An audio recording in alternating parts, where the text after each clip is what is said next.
Good morning again. Happy Sabbath. How many of you know the story of Adoniram Judson? One? A few? Adoniram Judson. He was the first overseas missionary from America.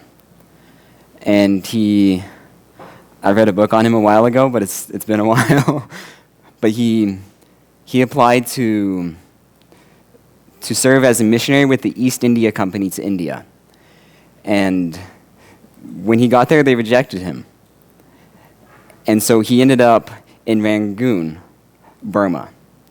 And he's all by himself. It's just him and his wife. There's no missionaries. There's no church. No other Christians.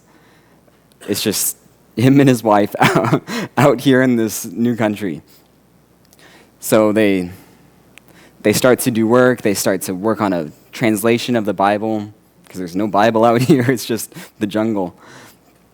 And as they're working hard, it's 7 years before they have their first convert. 7 years of hard work. After 7 years, they have 18 Burmese church members.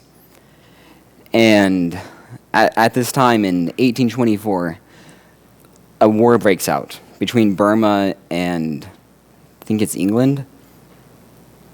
And in this war, because he's white, that's the only reason. Because he's white, he's taken as a prisoner. And he's thrown in a death prison. It's where they torture you, basically. They tie him up in all kinds of ways that are designed to torture you. At night, they tie him up in a way where only his shoulders can touch the ground.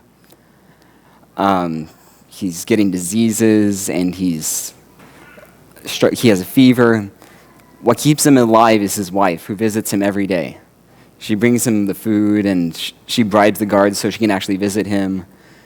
At one point, she brings him a lumpy pillow, and when he receives this pillow, the manuscripts of Bible translation he's working on is inside the pillow. It gives him something to work on.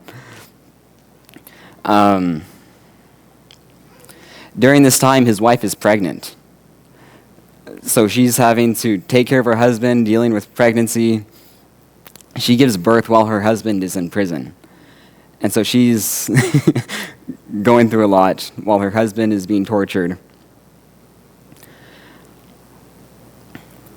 After 21 months of this prison experience, they finally let him out because he can help translate. He knows the Burmese language, and he can help with them.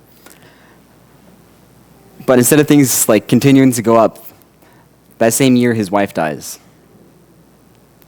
And so then it's him taking care of his newborn daughter. And then 6 months later, she passes away too. So now here he is, in the jungle, alone. He's lost everything he cares about. And in this grief, he digs his own grave. And he contemplates just the process of the body decaying. And he even writes to his wife's relatives. He says, "Have either of you learned the art of real communion with God? And can you teach me the first principles? God is to me the great unknown. I believe in him, but I find him not." Now, I don't think any of us have gone through that quite of an experience, but we can probably all relate to some degree, where something we care about, something good, like family, gets taken from us. Sometimes we believe in God, but we miss that communion. We don't understand why God let it happen, or why God let that happen. And when you try to communicate with him, it just seems like he's in a different universe. I think that's similar to how Jeremiah felt when he wrote Lamentations.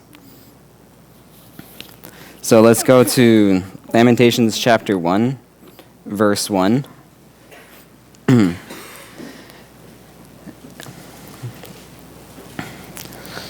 And he's I'll read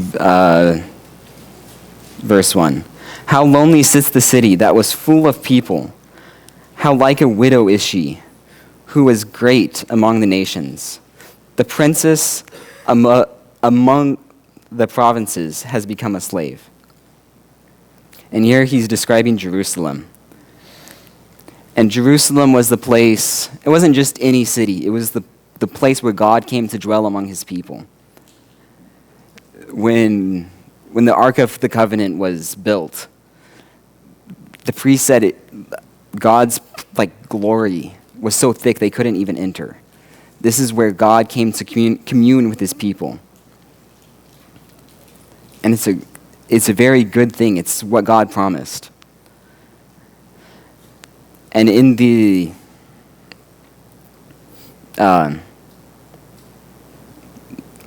Nebuchadnezzar besieged the city of Jerusalem, and he besieged it for 30 months. And so in this siege, they don't have access to the outside world, so they're suffering from disease and famine. The people are just starving inside until finally the walls break down. And the people destroy the temple, they loot everything. This is what God had promised his people, and now it's being torn down by these heathens. King Zedekiah, the Israel king at that time, he flees and he gets caught. And then they execute his sons in front of his own eyes. And this is, if you zoom out and look at the big picture of the Bible, you see how in Genesis God chooses a people. He develops his people. He promises these people. He delivers these people from Egypt. He builds them into a mighty nation. And now it's all coming down. Verse 1 of Lamentations starts with the word how. And actually in the Hebrew Bible, that's the name of the book. How. And how is, it's different than why. Why is asking for an explanation. But how is, it's disbelief. How could this have happened? This is God's nation.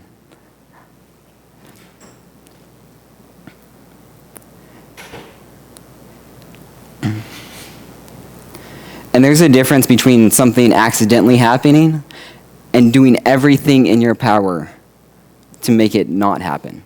And it still happens. So let's look at the life of Jeremiah.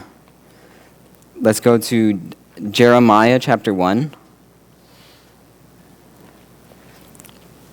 Jeremiah chapter 1, verses 4 and 5. And this is when God calls Jeremiah to be this prophet. Then the word of the Lord came to me, saying, Before I formed you in the womb, I knew you.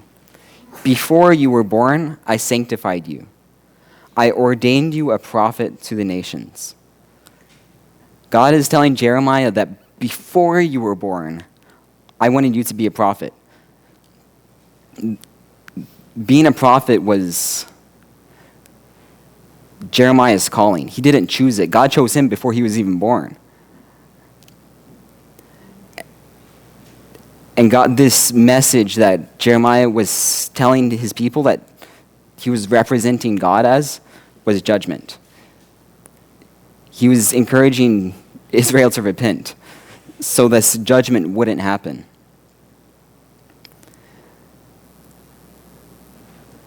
Let's go a few pages over into Jeremiah chapter 16. Chapter 16, starting in verse 1. The word of the Lord also came to me, saying, You shall not take a wife, nor shall you have sons or daughters in this place.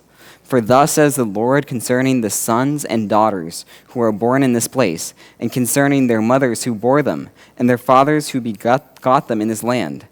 They shall die gruesome deaths. They shall not be lamented, nor shall they be buried, but they shall refuse on the face of the earth. They shall be consumed by the sword and by famine, and their corpses shall be meat for the birds of heaven and for the beasts of the earth.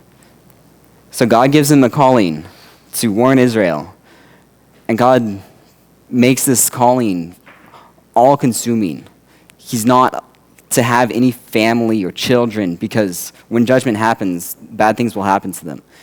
His whole life is a living testimony of God's message that he's trying to communicate to his people. And Jeremiah bears this message for 40 years. That's a long time. Imagine working at the same job for 40 years. But this is a job it's not a day job, it's a 24-hour, 24/7 job. And it was a job given to him by God. And as he's communicating this message that God had given him to his people, let's look at how Israel responds. Let's go to chapter 36. And at the beginning of chapter 36, we see that the Lord says, verse 2, "Take a scroll of a book and write on it all the words that I have spoken to you against Israel, against Judah, and against all the nations from the day I spoke to you, from the days of Josiah to this day." So this is God's message of judgment that God is telling Jeremiah to tell to Israel and to Judah. And so Jeremiah writes it on a scroll. And then let's look at verses 20 through 23. "And they went to the king into the court, but they stored the scroll in the chamber of Elishama the scribe, and told all the words in the hearing of the king. So the king sent Jehudi to bring the scroll, and he took it from Elishama the scribe's chamber. And Jehudi read it in the hearing of the king, and in the hearing of all the princes who stood beside the king. Now the king was sitting in the winter house in the 9th month, with the fire burning on the hearth before him.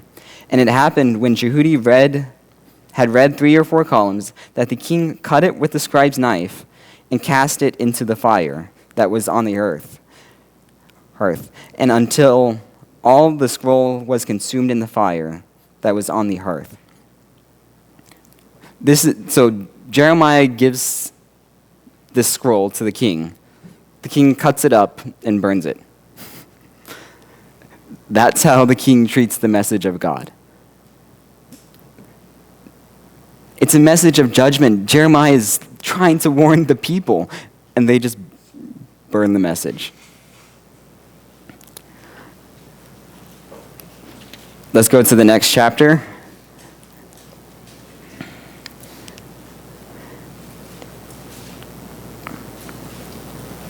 Jeremiah tries to warn again. And let's look at the end in verse 21. "Then Zedekiah the king commanded that they should commit Jeremiah to the court of the prison, that they should give him daily a piece of bread from the baker's street, until all the bread in the city was gone. Thus Jeremiah remained in the court of the prison." So Jeremiah is just trying to do what God called him to do. And he's thrown in prison by the people he's trying to save. It's really discouraging when you're trying to do something and you're not making any progress. And this is something, it's not just a personal passion, it's conviction, it's a life calling that God called him to do. And he's not making any progress. He's getting put in jail for what God called him to do. He ends up getting thrown in a pit and then rescued by a foreigner. He's trying to save these Israelites, and they're just treating him horribly. And the worst part, he's right in all of this. They're ignoring the judgment. It's a whole nother level of grief when you try. When you try and fail, that's where it really hurts. And this guy's been trying his whole life. Before he was born, he was called to be a prophet. He's been living his whole life. consumes every part of his life, and he's living it. And then the judgment still happens, and all these things that God foretold came true.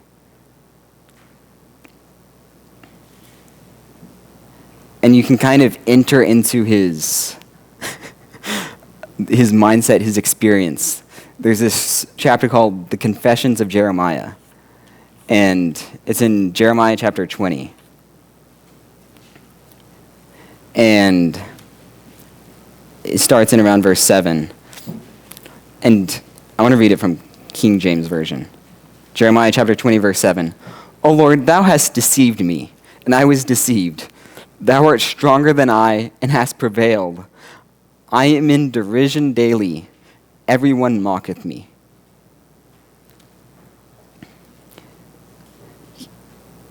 He feels like God deceived him. God called him to do this task, and he did it faithfully. He put his 100%, and he failed. It's like, God, you deceived me.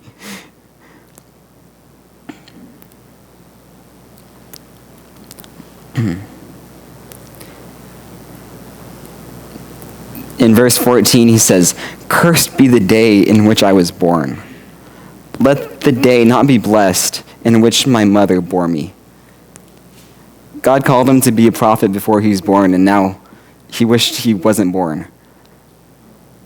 He lived his whole life trying to warn Israel, and he failed. He feels like God gave him an impossible task. And in this deep grief, he doesn't vent to his friends. He doesn't go to the new king of Babylon. He takes it all to God. And he writes the book of Lamentations. Lamentations is a very vivid book of Jeremiah's grief. It's written in poetic language, which is intended to create a more emotional experience in the reader. It's not like Jeremiah loves poetry. He wants to communicate the depth of his pain. He uses personifications. So he makes Israel like a woman, but this woman is a widow. So she had a husband, but her husband died. So Israel feels like her husband, God, had died. Or it feels like a child who has been abandoned by their father. He uses this language to help the audience experience the grief that he is experiencing now.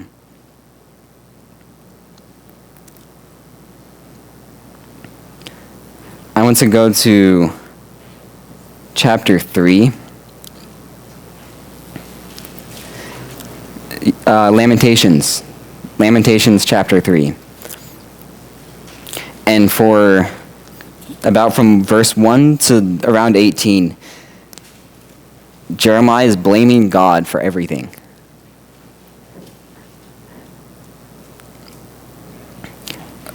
Look at some of these. He has led me and made me walk in darkness and not in light. Surely he has turned his hand against me time and time again throughout the day. He has aged my flesh and my skin and broken my bones. He has besieged me and surrounded me with bitterness and woe. He has set me in dark places like the dead long ago. He has hedged me in so I cannot get out. He has made my chain heavy. Even when I cry and shout, he shuts out my prayer. He has blocked my ways with hewn stone and has made my paths crooked. He's lamenting to God of this experience that it feels like God has given him. But I want you to notice that he's going to God with all of his grief. He's not venting to a friend. A friend can't actually help the situation. But God can do something. He's going to the person who he feels like can make a difference.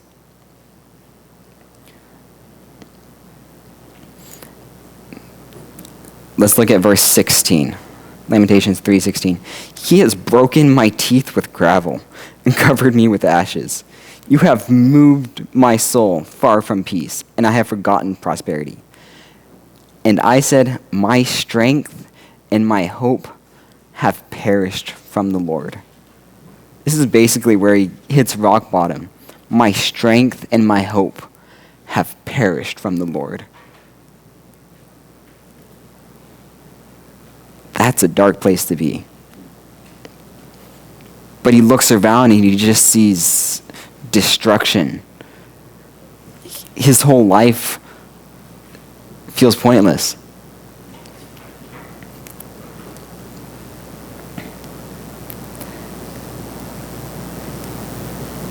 And then in verse 19, he remembers all this pain. Remember my affliction and roaming, the wormwood and the gall. My soul still remembers and sinks within me. So he's acknowledging that this pain is real. He's still experiencing it. But if you read on in verse 20, it says, this I recall to my mind, and therefore I have hope. So even in the midst of this grief and lamenting and blaming God, he recalls something to his mind that gives him hope.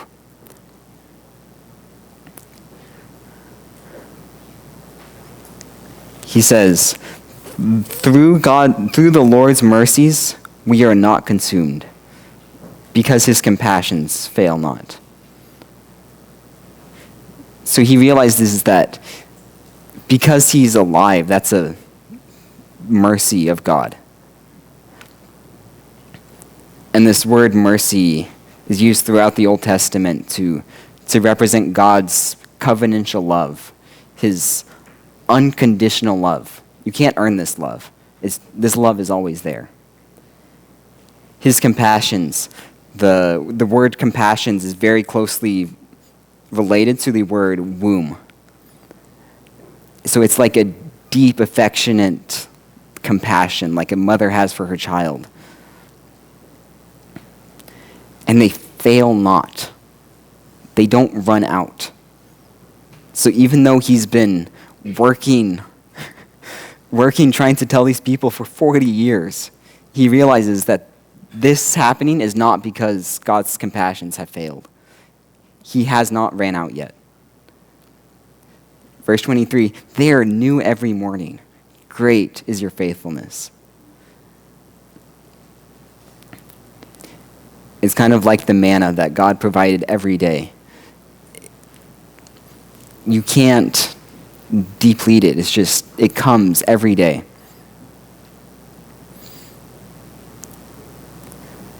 Verse 24, the Lord is my portion, says my soul. Therefore, I hope in him. And my portion here is inheritance language. The land of Israel was divided among the tribes and among the people. And so your portion, your inheritance, was usually like a plot of land with things on it. But Jeremiah's portion, his inheritance, is the Lord. He's been a prophet his whole life. He doesn't have anything. But what he has in his inheritance in the Lord.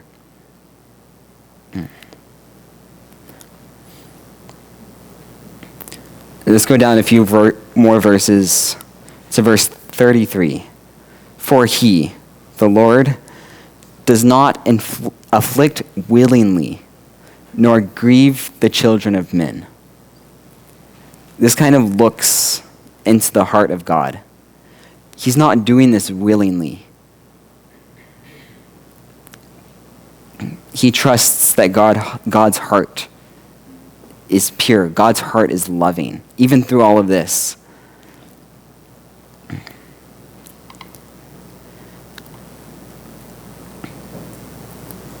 When God's hand can feel like it's against you, you can trust that his heart never is. And we can kind of like guess the things that Jeremiah might be recalling here. He's a prophet. He's probably very familiar with the history of Israel. You look at how God declares himself after giving the Ten Commandments the second time. God describes himself as merciful and gracious, long-suffering, abounding in goodness and truth.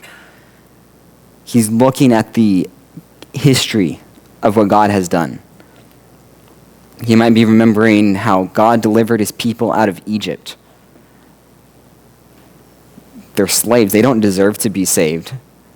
But he looks at the love, the pity that God had for his people. He miraculously delivers them. Maybe he's remembering how God provided manna for his people every day. Maybe he's familiar with the prophet Hosea, who's told by God to take back his unfaithful wife, because that's an example of God's love for us. Even when we fail, when we commit sins, we are the unfaithful wife, God still loves us. So even though Jeremiah, he has nothing to hold on to around him, all his circumstances are hopeless. What he holds on to is God's heart, God's character. And we have more evidence of God's character than Jeremiah did. We have a whole Bible's worth. We have the cross, the clearest demonstration of God's heart.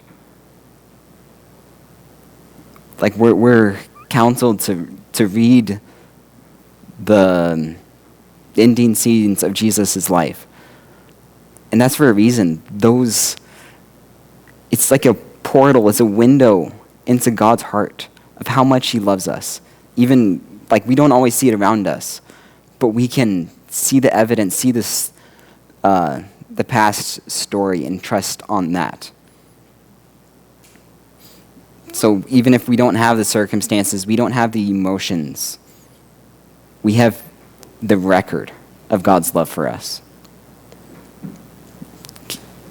He's proven it over thousands of years, even if it seems dark today.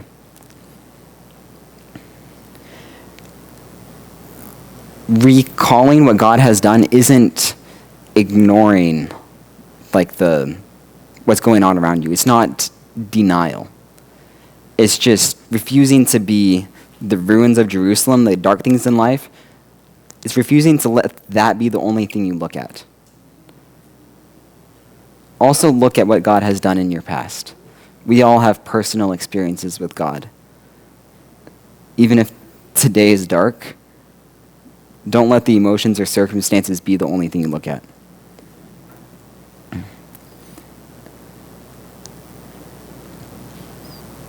When Jeremiah is doing this, he remembers his affliction. His soul still remembers and sinks within him.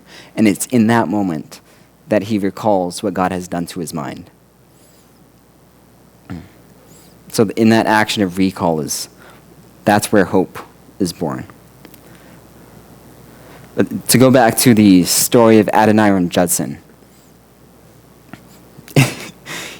he thankfully doesn't just die in his own grave that he dug.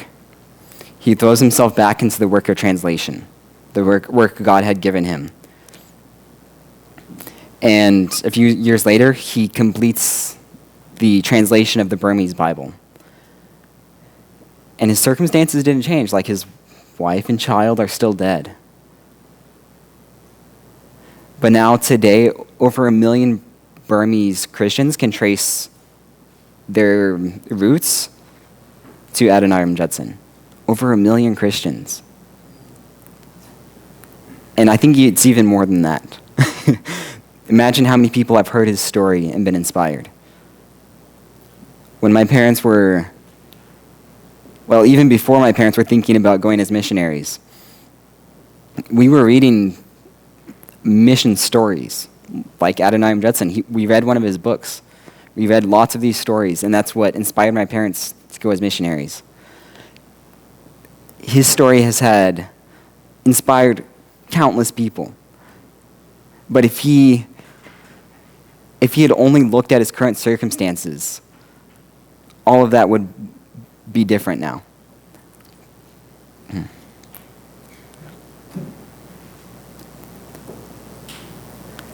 When you can't trust his hand, go to his heart. And these are words of a song. I added this last minute, and it was, I don't know if you know Chipo, but she likes this song. And I heard these words this morning, and they are very relevant. God is too wise to be mistaken. God is too good to be unkind. So when you don't understand, when you don't see his plan, when you can't trace his hand, trust his heart. Our closing song is Great is Thy Faithfulness, the poem that Jeremiah wrote in this grief. Great is thy faithfulness. It doesn't come from the mountaintop, but Jeremiah wrote this from the valley. Great is thy faithfulness is number 100 in our hymnals, and we may all rise for the closing hymn.